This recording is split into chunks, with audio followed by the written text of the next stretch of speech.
All right. So what we've been doing in this class is we've just been going through a series of multiple Psalms. This is our third one, Psalm chapter 7. I'll read through it in just a second. But the first word that you see there, or the second word, if you're looking at your notebooks, is a strange word that's not really translated well in the English language. Did anybody look that word up just by chance? Do what? Oh, not psalm. I'm looking at the before verse. Yeah, Shion. Anybody look? Do what? A poem or a meditation. Yeah, this is kind of just like David's thoughts going through what he's talking about. What we'll do first is, I guess, just kind of read through it, and then what we do in this class is we break it down section by section, and I'll ask some questions along the way. So read there with me, verses 1 through 17.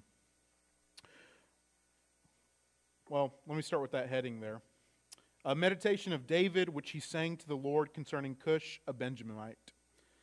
O Lord my God, in you I have taken refuge. Save me from all those who pursue me and deliver me. Or he will tear my soul like a lion, dragging me away while there is none to deliver.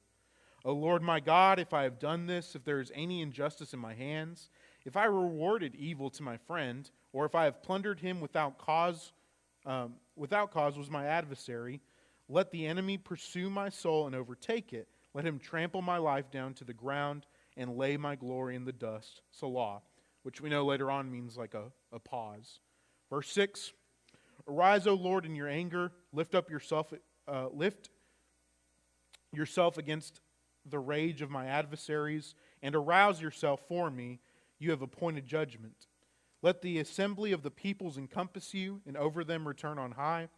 The Lord judges the people. Vindicate me, O Lord, according to my righteousness and my integrity that is in me.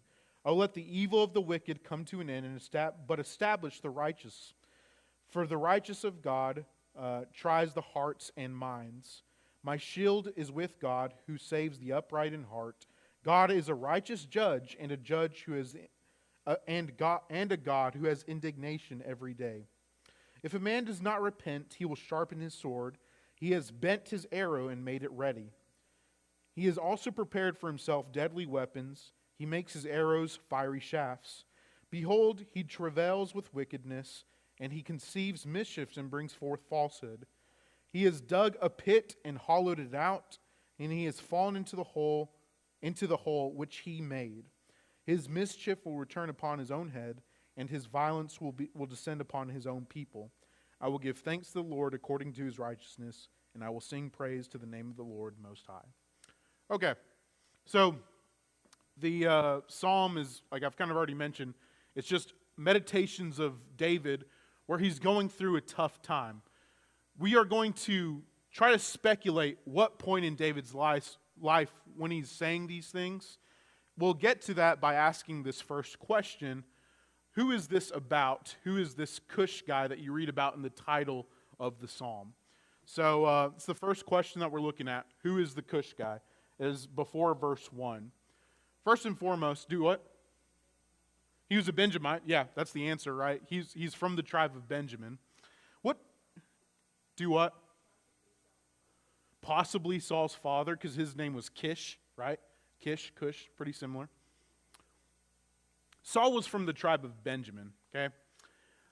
As far as we know about the history of the tribe of Benjamin and David, we don't know for sure because the scripture doesn't just like say it out plainly. But there were multiple people from the tribe of Benjamin, Saul, some of his family members from the house of Saul, and others that from different times were directly against David. So if you go to 1 Samuel chapter 9, verse 1 and 2, we're told that's where Saul is from. And we kind of get this idea that if David is going through a hard time, which we're about to go to Psalm 20 or 1 Samuel 24, it could have been part of the people that were with Saul, who some of those people would have also been Saul's own tribe. Let me get that out right.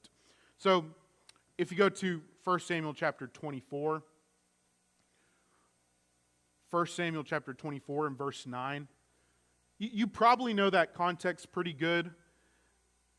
That's when David is confronting Saul, right? So Saul's been persecuting and just trying to pursue him. And David takes it upon himself to have a meeting with Saul. And that's when David, he cuts his robe and he shows him, hey, Saul, I could have killed you, but I didn't. Here's the piece of your, that context. Well, in that conversation that he has with Saul, if you look at what it says in verse 9, David says, why are you listening to people who are trying to tell you that I'm just after you when that's not true? All right, how is that relevant to Psalm chapter 7? Well, question number 1 in your material is, what is Cush doing? In what way is he persecuting David so harshly? Anybody? Right. He's just stirring up false accusations. He's causing mischief. We use that word in a very low kind of level nowadays, but basically he's just causing trouble. And one of the things that David says to Saul is, quit listening to people who are telling you lies that I'm getting after you, and it's not true.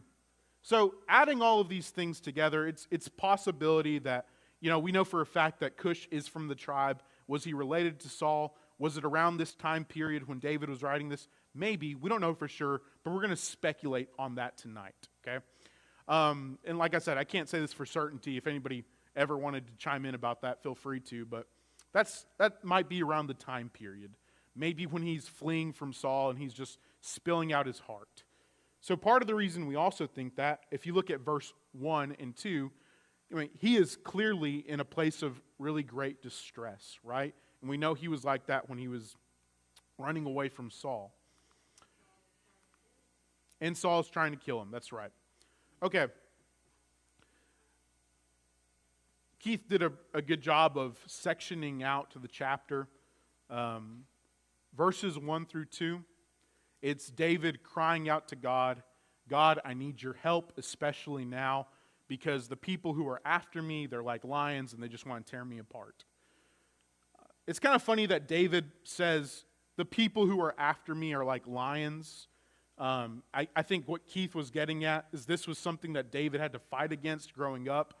In 1 Samuel 17, you read about him admitting, hey, I shepherd the flock from bears and from lions, and now these people currently persecuting me, I feel like they're like that as well.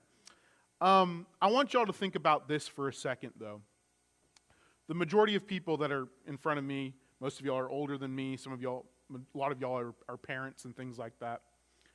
If you were to go into your kid's journal, notebook, or whatever, and they were to have written something like, verse 2, all the kids at school are like lions, and all they do every day is drag me away and want to tear me apart. What would your reaction be? Do what? Somebody laughed because they probably said something harsh. You'd be going to investigate, right? Well, first, maybe a good parent is saying, okay, this is what they're saying. What's the honest story?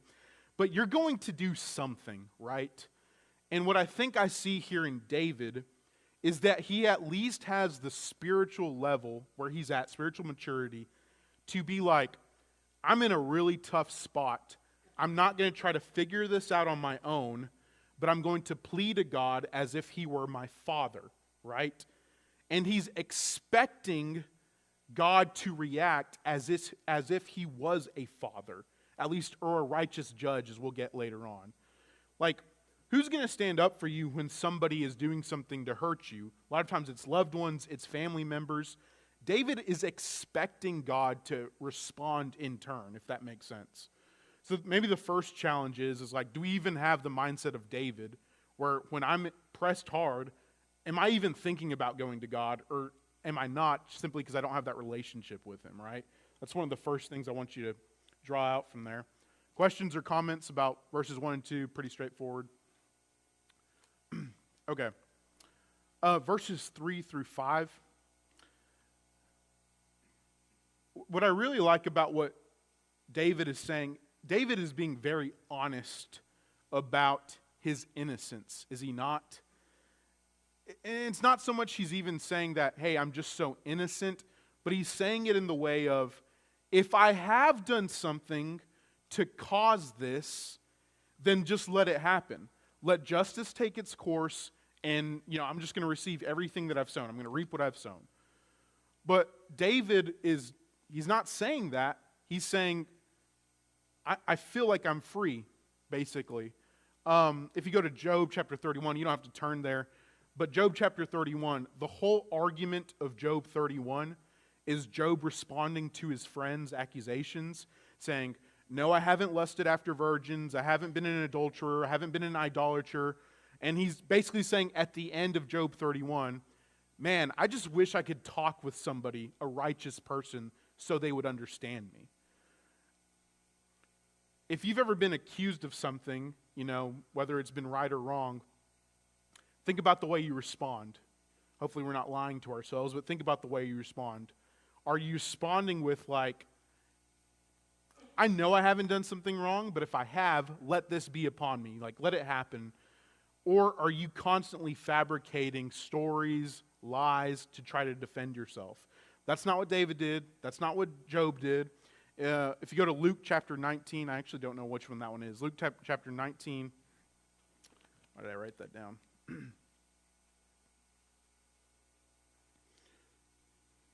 Oh, yeah, it's Zacchaeus.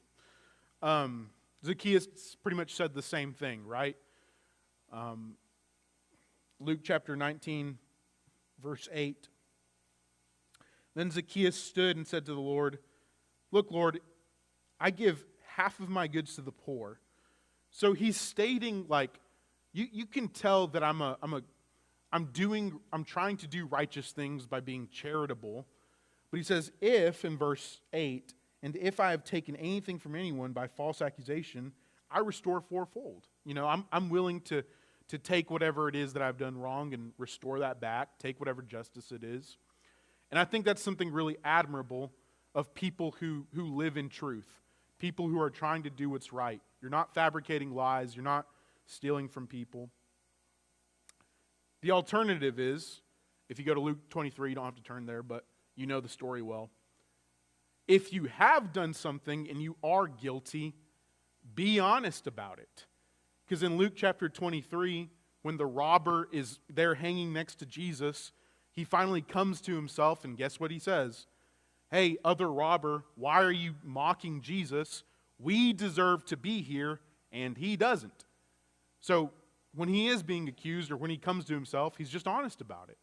So I think that's very applicable in our lives, whether you're being accused of something or whether you're not, or whether you have done what you've been being accused of. Just constantly be in honesty, constantly be in truth. That way you don't have anything to worry about. Questions or comments about that? Okay.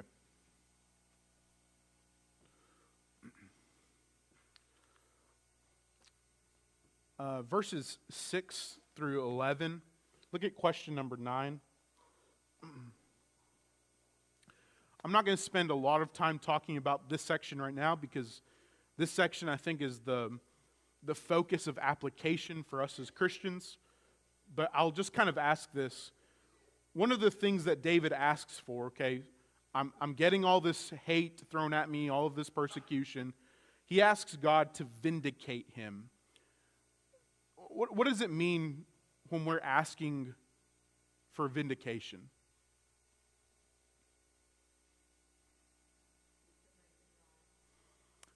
To make it right? Anybody else? Judge me? I think it's a little bit different than that.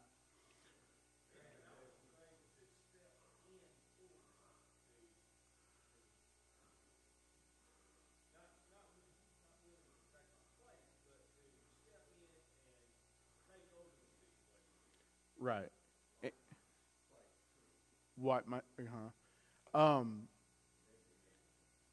Right. We'll delve into sections 6 through 11, just like it's more of the application side of things. But the idea I'm trying to get across there, and I think every single one of y'all said it, what he's asking for has to come from a second party. It's very difficult to vindicate yourself. It has to come from external circumstances, external forces, or from a second party. What I want you to understand from verses 6 through 11, which we'll drive home a little bit later, is that David is asking God to do something for him rather than David doing it himself. I hope that's clear, because that'll be kind of what we focus on a little bit later. My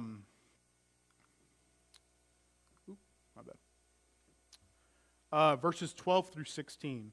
So that's where David is talking about God and how he deals with the unrighteous person. I think this is question 7 in your material. Whenever the unrighteous person is directly punished by God, whose fault is it? It's that person's, right? So I labeled there Esther chapter 7. When Haman was hung in the gallows, whose gallows were they? Haman's, right? Haman built the gallows and he ended up being hung in his own gallows. He meant them for evil and he got that evil in return. Daniel chapter 6. When Daniel was thrown in the pit with the lions, did the lions eat Daniel? Who did the lions eat? The people who tried to throw Daniel in the lion, right? All of those things. So it's basically this practice of, it's not karma, it's not what goes around comes around, but rather God taking out righteous judgment. And I think we live in a society that fails to understand that a lot of our own problems come from the things that we have done. There's a lot of pointing the finger. There's a lot of not wanting to admit. That goes back to the truth section. When you've done something wrong, it's best to admit that you're the one who's caused a lot of the mess. Not always, but on many occasions, have caused the mess. What is key in these verses, though, is look at what it says in verse 12. What is the start of verse 12? Do what? What could Cush have done? Cush could have repented. Like, as much as we're reading about God's fiery arrows and how hard he wants to come down on the unrighteous, there is always an opportunity, like it says in verse 12, for somebody to change their mind. But a lot of the times, even though the opportunity is there, we just don't want to do that anyway, right? And that's the problem. But there is always an allowance for grace and forgiveness if that's what you choose to do. Everybody understand that? Questions, comments? And then verse 17 is pretty straightforward. God is praised. I'll just read it again. I will give thanks to the Lord according to his righteousness. You know, that righteousness that David is giving thanks to God for could also turn on him later on, and does. When David does something wrong, that righteousness comes back on him. God is being just in his judgments on David later on in life. And he's also thankful for that. That's a very pious person who can just say, God, I thank you for the just God that you are, even when the just negatively impacts me. I say negatively, that's how we perceive it, but it's just. Really quickly, just before I get to the application of things, it's one of the questions in your material. Is it wrong for David to be crying out to God saying, hey, take out judgment? Be the just judge that you are. Because in asking that, he is also implying that he is going to do some things that would bring the downfall of somebody else. Is it wrong for us to pray like that?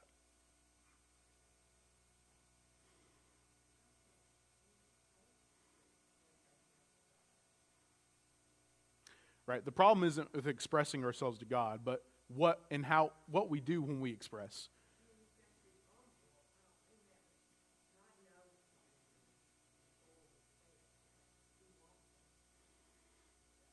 Mm-hmm.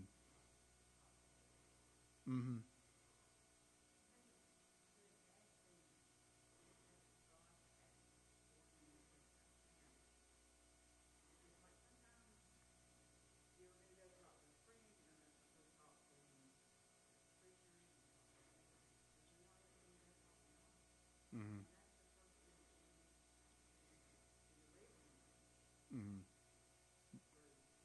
Right.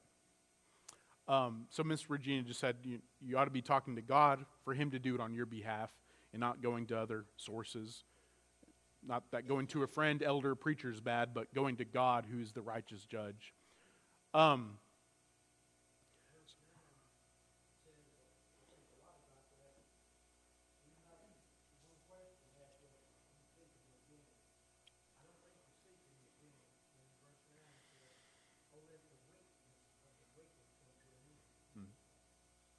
Mm-hmm. Right. So I think all these things are going to lead me to the application. So, that's a good answer. Essentially, what David could have done wrong was take justice into his own hands. I'm going to ask a question in just a second, but instead of going to God, he could have just said, no, I'm going to be the judge in my life, and I will take this. But instead, he went to the higher justice power in his life and asked God to stop the wickedness. David's a wicked man anyway, so he couldn't have done it like completely without maybe himself being wicked in the process. As long as you're asking for God, can you please be just in my life, be just in this world, and your thoughts are aligned with his, I don't see anything wrong with it. The moment that we take our zeal and we shove it into a box that isn't aligned with God's thoughts, that's where we mess up. So there's context in the Old Testament. Come with me and see my zeal for the Lord, and I'm going to do all of these things that he hasn't asked me to do, but I'm going to do it in his name anyway. I see abortion clinics in certain states. It would be great if somebody got rid of them because that's unrighteous. So let me go blow it up. That's obviously not right. You can't do two wickeds correct. Two wickeds does not make a right, is guess what I'm saying. So as long as you're asking it through God's righteous judgment, I don't see anything wrong with it. And what Regina and both Butch were saying, David is not the one doing it. He's asking God to do it. And I also think that's key to it. So let me just kind of advance to the application. That's just not our place. Our place is not to seek our own seek our own justice. That doesn't mean we can't ask for it, but I just don't think in action we're the ones supposed to be carrying it out. Romans 12:19, beloved, do not avenge yourselves, but rather give place to wrath. For it is written, vengeance is mine, says the Lord. If you go to Genesis chapter 50, verses 18 through 21, the moment that Joseph's brothers kneeled down to him, and Joseph could literally do whatever he wanted, like it's the most vulnerable time in their lives, and Joseph has all the power. They pretty much plead to him, hey, have mercy on us. And Joseph's response is, does anybody remember? Basically, yeah, do not fear, for am I in the place of God, right? He's like, I can't dish out my revenge because it's not my place to do that. And I think that's a very strong application of Psalm chapter 7.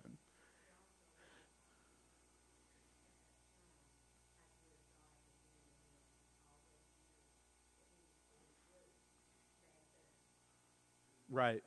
And so Ms. Janice probably, this is maybe a motivation for not wanting to dish out your own judgment.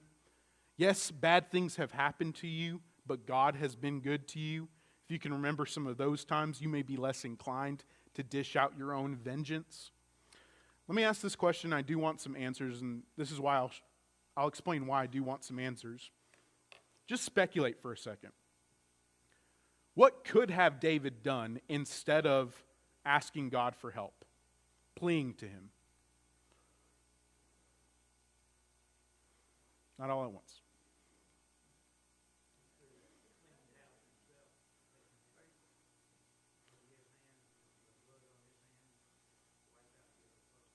He could have cleaned house himself, fought them, wiped them out. Anyone else? Do what? Have somebody else do it for him? Anyone else? I guess my point, I do kind of want y'all to think, what could have David done instead of this? And it's just a practice of realizing we could all devise vengeance if we wanted to. So maybe you're not saying it out loud, but maybe you're thinking of something you already thought about something.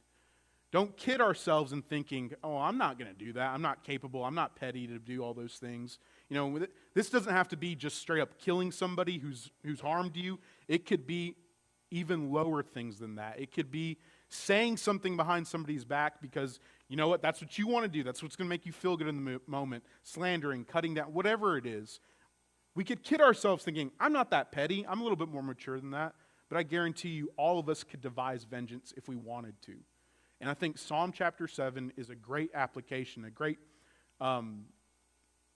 rock to hold on to for a 21st century Christian on how not to do those things.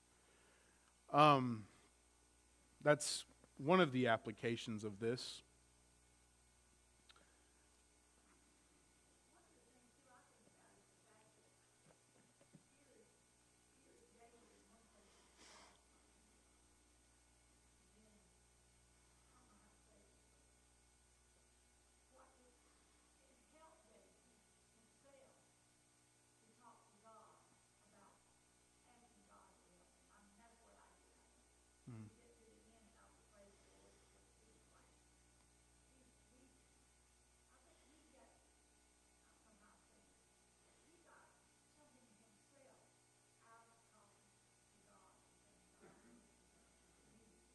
Yeah.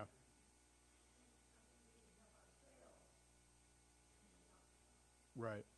And I think that's more than just psychology. Like people would say that if you just leave everything pent up for so long, it's just going to hurt you more and more. And that's part of psychology, and that's true. But I think it's also biblical direction. When you do have something on your mind, go to God. It's more than just for the sake of satiating your mind or your psyche. It's deeper than that. Do what? Yeah, and it can be very calming.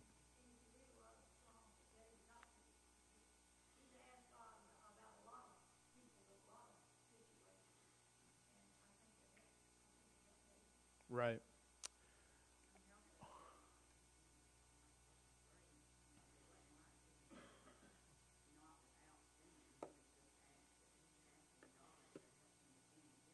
Right. Mm-hmm. Right. So I actually meant to mention this earlier. Miss Regina brings out a good point. If you read verse 3, O Lord my God, if I have done this, if there is any injustice in my hands, obviously he's not saying that he's free of sin. I don't think anyone's doing it in their mind, hopefully not.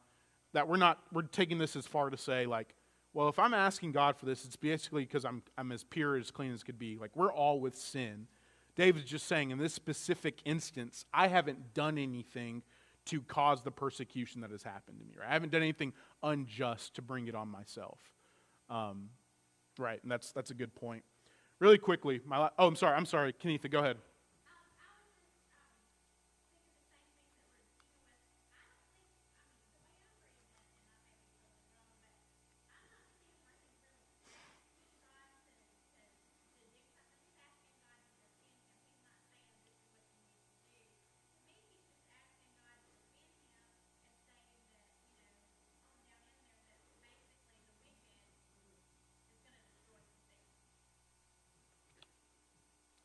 So maybe, but I guess what I'll say is like let's look at the course of events of the rest of 1st and 2nd Samuel. The people who were probably persecuted. I'm going to go with the thought that David was writing this around Psalm 20 or 1 Samuel 24. Those people who persecuted them were directly affected by God's judgment, even Saul himself. So it was more than David just asking to be defended, but rather something to happen. Of course, going back to verse 12, they always had an opportunity to change their ways. But Saul didn't die until 2 Samuel. So things happened, but Saul got the throne taken away. So things definitely did happen to Saul as a result of this. And some other things he did. I don't know, but maybe someone disagrees and that's fine. That's what Bible study's for. Okay. My last point.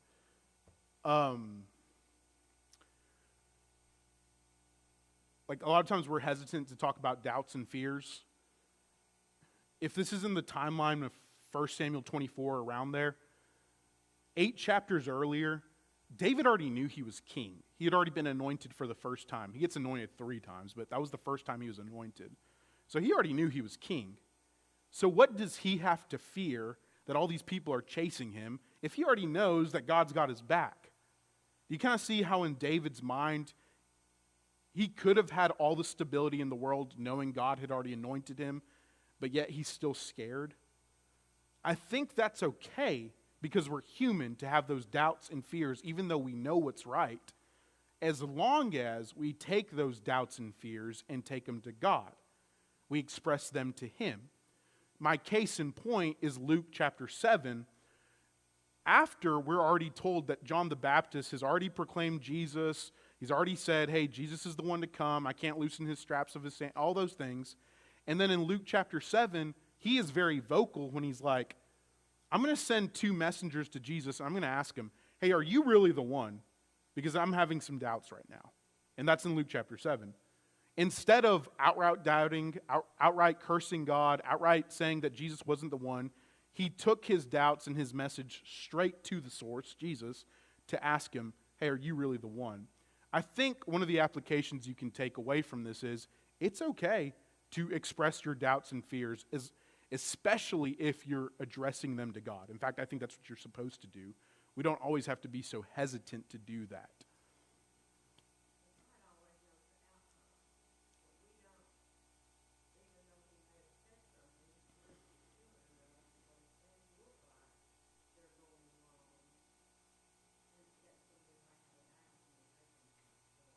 Yeah. Mm-hmm. Other questions or comments?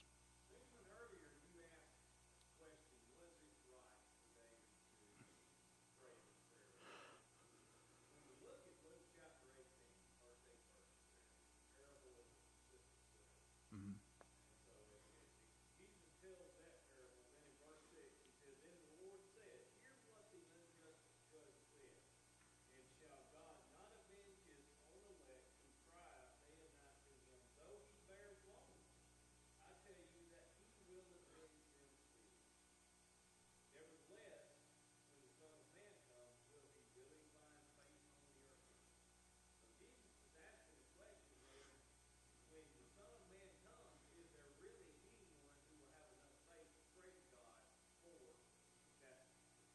Right. Mm-hmm.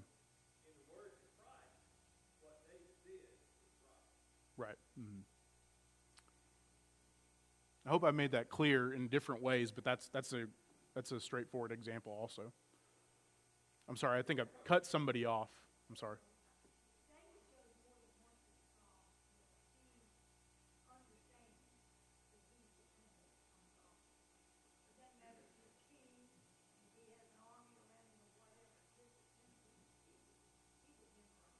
That's right. Yeah. All right. Appreciate y'all's attention. See y'all Sunday, Lord willing. Psalm chapter 8.